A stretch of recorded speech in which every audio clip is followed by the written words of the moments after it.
Bueno, os había prometido aquí un especialista para que nos arrojase un poquito de luz. Tenemos a Ángel Villanueva, que es fisioterapeuta y especialista en rehabilitación de lesiones deportivas, y una muy grave son los cruzados, y están ocurriendo muchos y muy seguidos en el Real Madrid.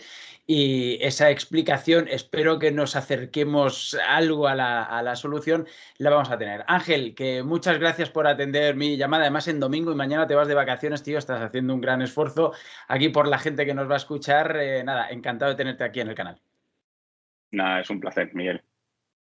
Oye, a ver, lo primero, porque te estaba contando aquí off the record que yo también me rompí el cruzado, joder, la verdad es que lo pasé muy mal, sobre todo porque no estaba dentro de un Real Madrid en el que me pudiesen atender de forma diaria y tal. Entonces, vamos a ver, empezamos por aquí. Para una persona normal y para un deportista, ¿qué diferencias hay en cuanto a quedar bien del todo y en cuanto al tratamiento, o sea, a los tiempos?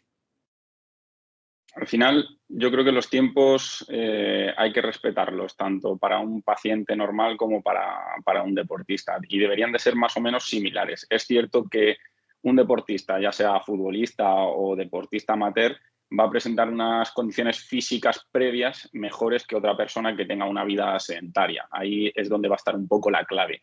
La musculatura que tú presentes antes de la cirugía. Después de esa lesión, un futbolista físicamente está muy preparado, y por eso sí es verdad que el proceso, digamos, de recuperación y de rehabilitación suele ser un poquito más rápido, pero es más que nada por la condición física que se presenta, y luego además de pues, los medios que tienen en clubes como el Real Madrid, que están todos los días haciendo doble sesión con preparador físico, fisioterapeuta, el doctor le está revisando constantemente, es Claro. mucho más sencillo. Claro. A ver, tú has hecho un hilo en Twitter maravilloso sobre el tema. En Twitter eres @angelfisiorehab o Rehab, rehab. ¿sí? Eso es, Mm, para que te busquen y para que vean tu hilo, que es muy, mm. la verdad está muy bien.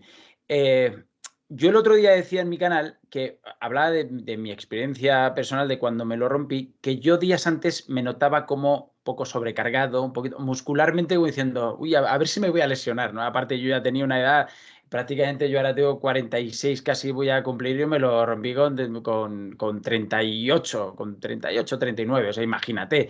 Pero aún así estaba en un buen momento físico, yo me creía ahí Superman y digo, igual estoy forzando mucho. ¿Tiene que ver eso? ¿Tiene que ver el hecho de que estamos en pretemporada? Porque además Militao y Courtois el año pasado se lo rompieron en esta época. O sea, eso es un factor, el hecho de llegar ya cascado, que dices, uy, cuidado que me va a pasar algo. El cuerpo es muy inteligente y siempre, yo creo que siempre te da un aviso previo, casi siempre te suele avisar. Entonces, si hay un sobreentrenamiento, es un factor clave a la hora de tener un mayor riesgo de lesión. En esas fases de pretemporada, inicio de temporada, la carga de entrenamiento suele ser muy alta para luego, a las fechas más avanzadas donde se juegan, digamos, las competiciones, los trofeos, el jugador llegue a su máximo rendimiento. Entonces, un factor muy clave es ese sobreentrenamiento, esa sobrecarga, el no controlar los descansos, no tener descanso suficiente para que el cuerpo, tanto a nivel muscular como a nivel del sistema nervioso, recupere, esté descansado, pues puede hacer que el sistema falle y no puedas controlar tu rodilla en ciertos momentos, sobre todo en los cambios de dirección, en saltos, que es donde más se suele dar este tipo de lesiones.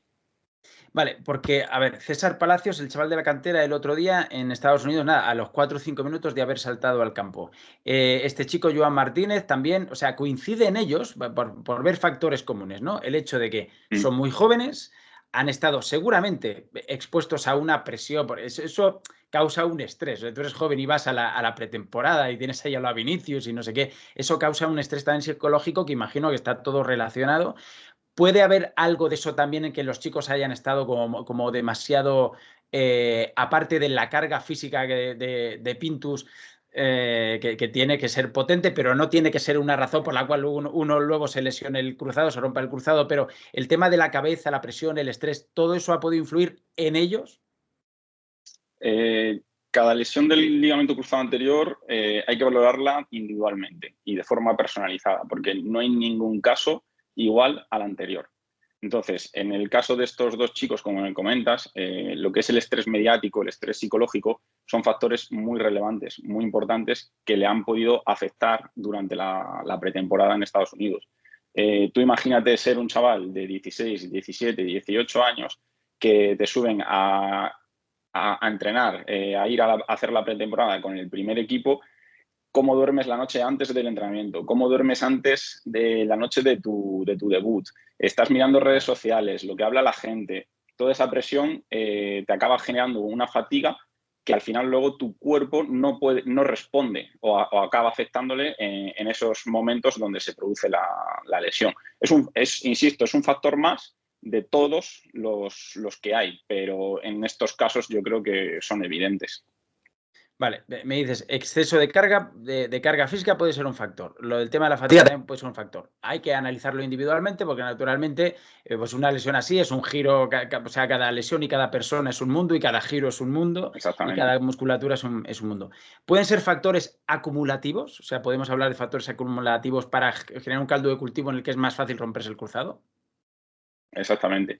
La suma de todos los factores al final hace que tu cuerpo en algún momento pueda colapsar y al final no sé si es mala suerte o que se cumplen esos parámetros, digamos, combinado con estos factores de los que hemos hablado previamente y acaban resultando pues, en una lesión de gravedad. Vale, porque enseguida vamos a lo concreto. Estoy intentando ir de lo más general a lo concreto. Tú, el Sí. tema de la preparación física de Pintus, ¿cómo lo ves? Porque, por ejemplo, ahora tienen la próxima semana la Supercopa de Europa. Está claro, de conocimiento de todos, que tienen que acelerar un poquito la preparación y que les han pedido a los futbolistas que en sus vacaciones, imagino que la última semana, 10 o 15 días de Sí. sus vacaciones, hayan hecho cosas. O sea, ya han venido preparados y lo acabamos de ver en las sesiones de estos días que están todos finísimos y tal, ¿no? Lo comparamos con las pretemporadas de hace tiempo y no tiene nada que ver en ese sentido. Pero tú crees que pueda deberse, pues claro, Pintus en el mundo de la preparación física es Dios. Que se pueda estar pasando un poquito o no. Vamos a intentar descartar eso. Yo creo que al final los profesionales que hay en el Real Madrid están preparados para hacer su trabajo y no creo que haya que buscar culpables en ese sentido, porque al final es que es imposible evitar la lesión. O sea, siempre va a estar ahí. Y hemos tenido la mala suerte que le han tocado a estos dos chavales jóvenes, pero le podía haber tocado a cualquier otro. Entonces, no creo que al final también hay que diferenciar entre el deporte de élite, que no busca la salud del jugador o de la persona, lo que busca es el rendimiento. Entonces, se juega con una línea muy fina en el cual tú buscas el máximo rendimiento de los deportistas, pero también hace que eso te aproxime a la lesión, ¿vale? Entonces, es bastante complicado y complejo ajustar para todos los jugadores la carga.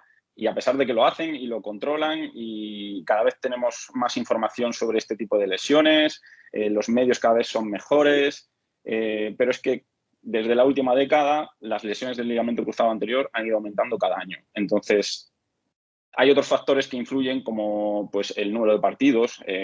Si no me equivoco, el Real Madrid la próxima temporada va a jugar, puede llegar a jugar alrededor de 72 partidos. Sí.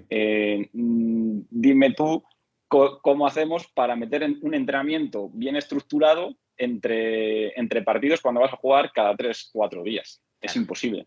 O sea, es que no pueden hacer nada más. El tiempo es muy limitado en este tipo de clubes e intentan, entiendo yo, hacerlo lo mejor posible. Yo la primera noticia de un ligamento cruzado roto la recuerdo de Alfonso Pérez Muñoz en el Camp Nou, el día que el Barça le mete al Madrid la manita aquella en el año 94 o 95, 94, porque Alfonso luego no pudo ir al Mundial de Estados Unidos. Yo es que soy muy viejete para esto, me estoy acordando de... Pero yo es casi A la mí me primera pilla noticia... lejos. ¿El qué? A mí me pilla lejos. A ti te pilla lejos, no sé si. Fíjate, y desde aquel entonces, pues yo no recuerdo ninguna ninguna rotura gorda de cruzado en el Real Madrid en muchísimos años, que no era una cosa tan habitual. Es más, yo recuerdo que Alfonso en aquel partido se lo rompe, dice, estoy bien, sigue jugando, y dice, pues parece que me duele. O sea, que hay roturas y roturas. Yo cuando me lo rompí, hace poco en el canal puse una imagen de Ancelotti rompiéndoselo con la Roma hace 1000 años, que está en un documental. Decía, no siento la rodilla, no siento la rodilla. A mí me pasó un poco lo mismo. O sea, es el dolor más fuerte que he tenido en mi vida a nivel lesión jugando, ¿no? Y hay otros que dicen, pues me voy a seguir probando porque parece que no me ha pasado nada. César Palacios el otro día hizo eso. Gavi, cuando se lo rompió con la selección española, hizo eso también. Y dices, pero vamos a ver, pero ¿por qué? Si el latigazo es el mismo, o sea, aquello se rompe, es súper doloroso, ¿no?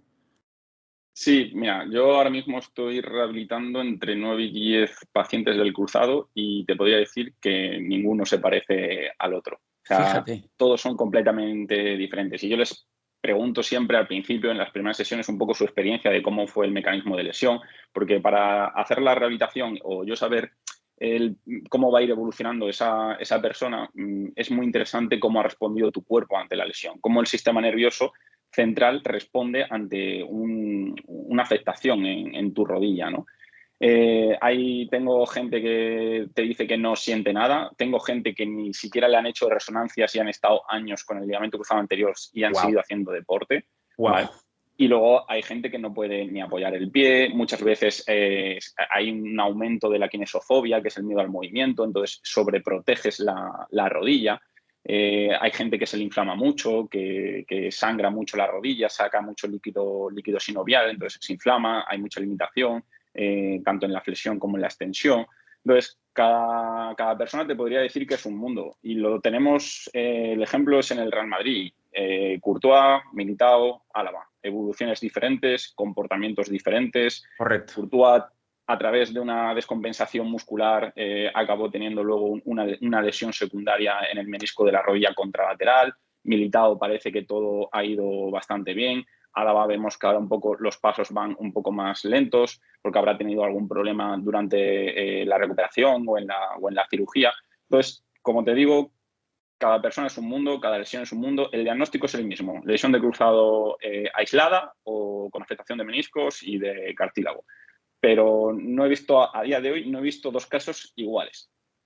Fíjate, ahora que has nombrado lo de Álava, lo iba a preguntar un poquito más al final, pero bueno, para ligarlo, el caso de Álava, ¿por qué es especial? O sea, ¿por qué tuvo esa intervención hace poco? No tenemos la información, Claro, claro. entonces es complicado conocer el caso, pero yo por mi experiencia entiendo que durante la cirugía algo no salió de lo mejor esperado.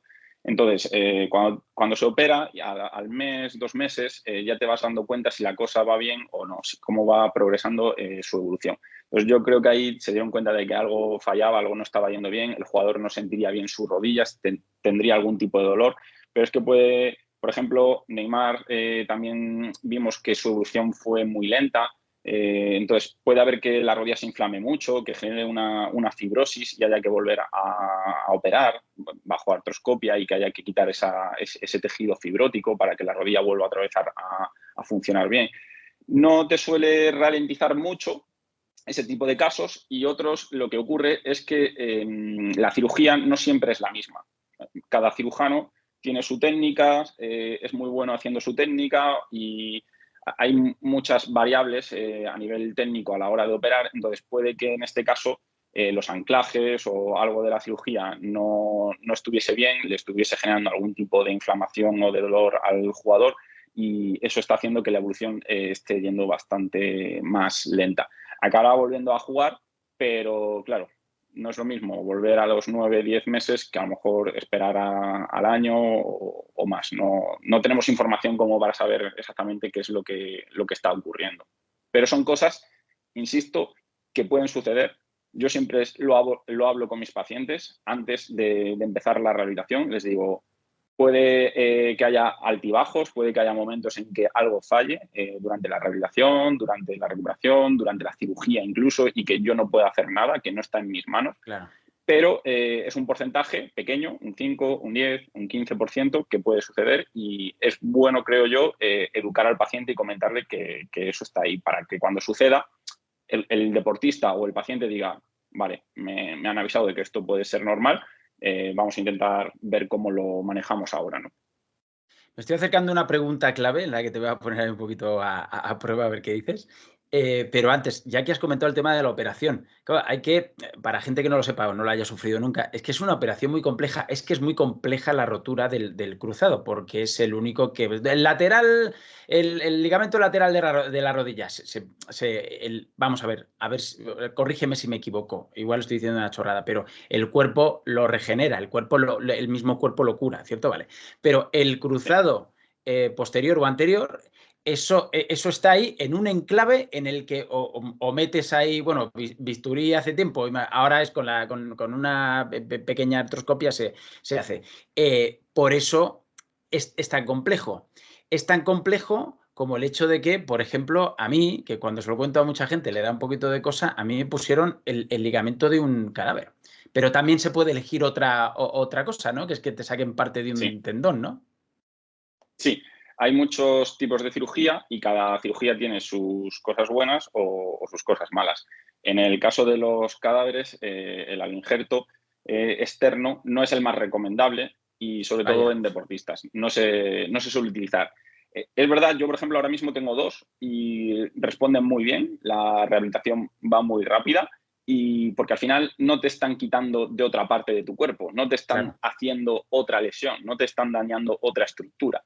Entonces, suelen responder bastante bien. El problema es que ese tendón se ha demostrado que es el más laso, que no es el más estable, ¿vale? No es el más resistente. Entonces, ante ciertas demandas físicas, como puede ser el fútbol de élite, puede volver a haber una recaída, puede volverse a romper y es un fastidio. Y se suele utilizar cuando ya te han quitado de todas las partes de tu cuerpo. Suele ser como, Fíjate. digamos, la última opción. Si te quitan de semitendinoso o te quitan del rotuliano, que son las más comunes, pues luego ya no hay de dónde coger, a no ser que te cojan de la otra pierna. Entonces ahí es cuando se suele decidir por coger de cadáver el injerto.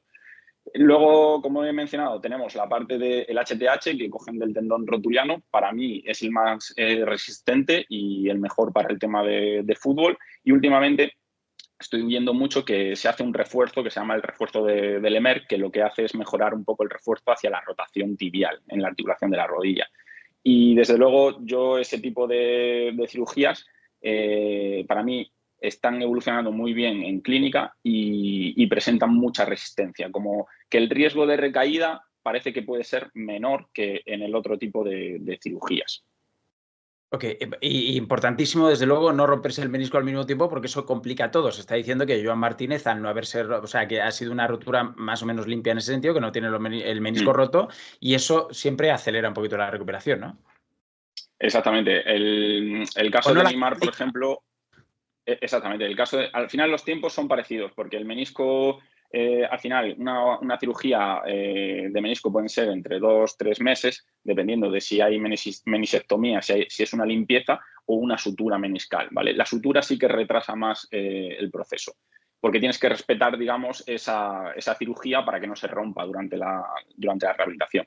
Entonces, el problema de que si tiene, contra más tejido dañado, pues más compleja, mayor dificultad, pero al final 9 meses suele ser una medida estándar de vuelta al deporte, de vuelta a la competición, de una forma segura, por así decirlo, ¿vale? Siempre hay un riesgo a los 9 meses, hay más riesgo, por ejemplo, a los 7 que a los 9, hay más Claro. riesgo a los 9 que a los 12, ¿vale? Pero al hablar de deporte élite, de primera división de fútbol, pues no puedes esperar tampoco tanto tiempo por temas de contratos, tema de económico, por presión hacia el jugador, por parte del club, por parte de su manager, lo que sea, ¿no? Entonces, la diferencia es esa un poco. El ligamento cruzado anterior aislado, mejor pronóstico, porque no hay más tejidos dañados. Luego, lo más común suele ser el ligamento cruzado anterior y menisco interno, y dependiendo, también al final son diagnósticos muy generales, porque rotura de menisco interno o de menisco externo hay 8, 10, 12 tipos de rotura, según la longitud, según si está en la parte externa del cuerpo meniscal, si está en la parte posterior, en la parte anterior. Entonces, es un mundo, cada lesión es un abanico muy amplio Ya. que puede hacer que la evolución sea mejor o peor.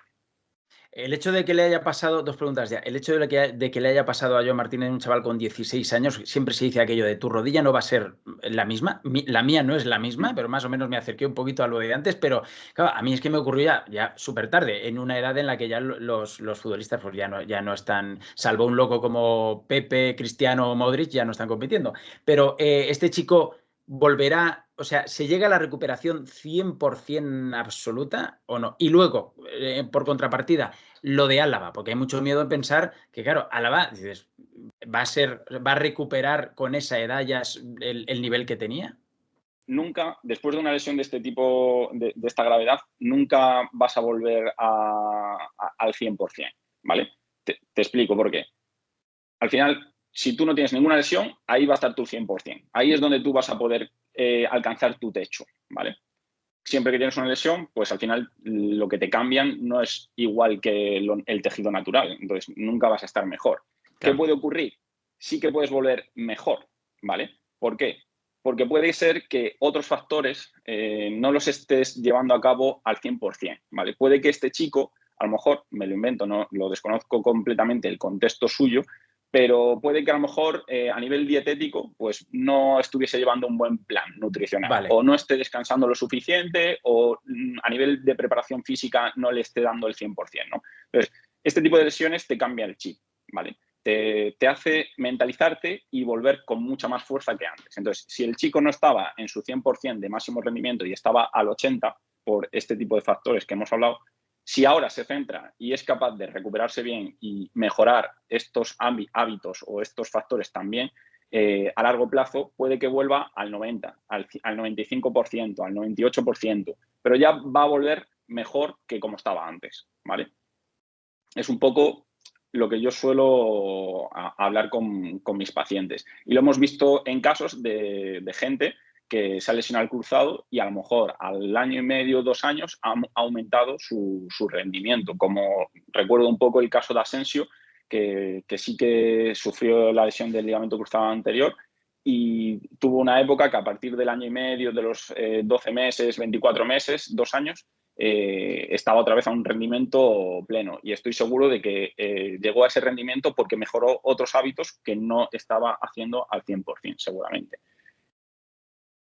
¿Y lo de Álava? Y lo de Álava, ¿cuál era la pregunta? Sí, no, sí, vamos a ver, si en el caso de un jugador con esa edad, pues sí puede llegar a estar mejor o lo más normal es que nunca alcance el nivel que tenía antes de lesionarse. Vale.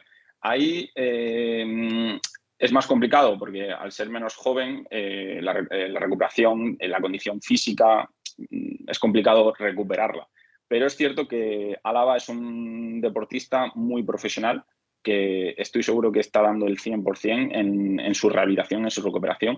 Y creo que sí que va a poder llegar a volver a dar rendimiento en el club. No, seguramente su rendimiento no será el mismo que cuando tenía 25 o 26 años por tema más que de edad, más que de la propia lesión, por así decirlo. Al final, depende mucho del deportista, de si es profesional y mejora hábitos que a lo mejor antes no estaba controlando o no le daba la importancia suficiente.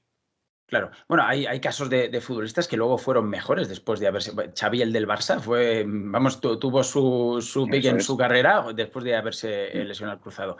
Vale, ya la última, y es esta. Y creo que es la más importante. Si tú y yo ahora, según terminamos esta entrevista, nos vamos a jugar cada uno por separado al fútbol en campos diferentes y nos rompemos el cruzado, será por razones absolutamente pues, distintas, aunque hayamos hecho el mismo movimiento, lo que sea, ¿no? Pero claro, en el Madrid hemos tenido Militao y Courtois la temporada pasada prácticamente en el mismo periodo, 2 o 3 meses más tarde Álava. Al mismo tiempo yo conozco una chavala de la cantera del Real Madrid que vive por aquí cerca que se lo lesionó también en ese momento. Luego, Carla Camacho, otra chica que juega en el Madrid femenino de primer equipo, también se lo lesiona por ahí más o menos unos meses más tarde. Ahora estos dos chicos de la cantera suele ser en este periodo del año en el que pues se comienza otra de la temporada o llevamos ahí 2 o 3 meses ahí. Vale, el hecho de que haya sido en el mismo equipo, en los mismos campos de entrenamiento, bueno, Militao se lo hizo en San Mamés y Álava se lo hizo en el Bernabéu, pero bueno, ya me entiendes. ¿Hay algo de, o sea, ¿es casualidad o puede haber un factor común ahí? O sea, porque tú hablabas en tu hilo y tal del tipo de terreno de juego, está claro que los hierba artificial es lo que es, siempre hay más riesgo ahí y tal, pero ¿tú ves aquí un nexo de unión o no? ¿O simplemente es casualidad? Yo no veo un nexo de unión entre ninguno de los casos. Creo que el de Militao y Álava son más similares, ¿vale? Que se ocurren en una acción defensiva Okay. donde hay un... Para mí, la gente se centra mucho en la parte biomecánica, en la parte anatómica, pero a mí me gusta más llevarme el foco a la parte neuromuscular o del contexto, ¿vale? Entonces, durante la acción defensiva, tanto de Militao como de Álava, ellos están mirando, observando el balón, el rival, están pensando en otra cosa diferente a cómo posicionan su pie, a cómo hacen el giro, Okay. ¿vale? Entonces ahí es donde les falla la rodilla. Pero, y luego los chavales jóvenes de la cantera pues están en fase de desarrollo, los ligamentos son muy laxos en ese momento, no tienen niveles de fuerza suficientes. Entonces hay otros factores completamente diferentes a los de Militao y Álava, que ya físicamente sí que están preparados. Y luego, en cuanto al contexto de las mujeres, tenemos la parte anatómica, biomecánica. Las mujeres suelen tener las caderas más anchas y eso provoca que tengan un ángulo Q entre el fémur y la tibia, que sus rodillas tiendan más hacia adentro, eso es, que los jugadores masculinos, que suelen tener las piernas más arqueadas. Entonces, luego también tienen el factor hormonal. En la fase preovulatoria del ciclo menstrual también hay más riesgo de lesión. Se ha demostrado que hay más riesgo de lesión Claro. del ligamento cruzado anterior. Entonces, habría que meterlos en contextos diferentes, observar en cada caso qué es lo que ha podido fallar e intentar, a través de ese estudio, hacer un programa de prevención para, de cara a futuro, intentar no fallar en ese tipo de casos de ese tipo de lesiones. Claro. Bueno, pues yo creo que el Madrid ya ha agotado el cupo de cruzados. O sea, es que no, pues si todo tiende un poquito más al Esperemos. tema de que es una casualidad, o sea, ya lo hemos agotado, no me jodas, tío. Ahora vamos otro cruzado. No, por favor. Bueno, Ángel, que 1.000.000 de gracias, tío. Nada, nos queda un poquito más claro. Es una lesión muy compleja que depende de muchos factores. Vamos a quitar un poquito esa historia a la gente de la cabeza de que hay un nexo de unión, aunque a veces uno lo pueda llegar a pensar porque dices, no es posible Sí. tanta mala suerte, ¿no? Sí, sí, incluso ha habido otros años que el Real Madrid no ha tenido lesiones de cruzado y otros Claro. equipos han tenido más. Entonces, entiendo que eso irá fluctuando un poco según los años. Más o menos, las estadísticas dicen que por cada equipo de 23, 24 jugadores, 1 o 2 se pueden romper el ligamento cruzado anterior. Entonces, es cuestión de tiempo que le toque a uno, a un club o a otro. Pues Ángel, oye, que muchas gracias, tío. Disfruta mucho de tus vacaciones. Gracias por estar aquí en el canal. Creo que nos queda un poquito más claro y nada, te mando un abrazo muy grande. Igualmente, muchas gracias, Miguel.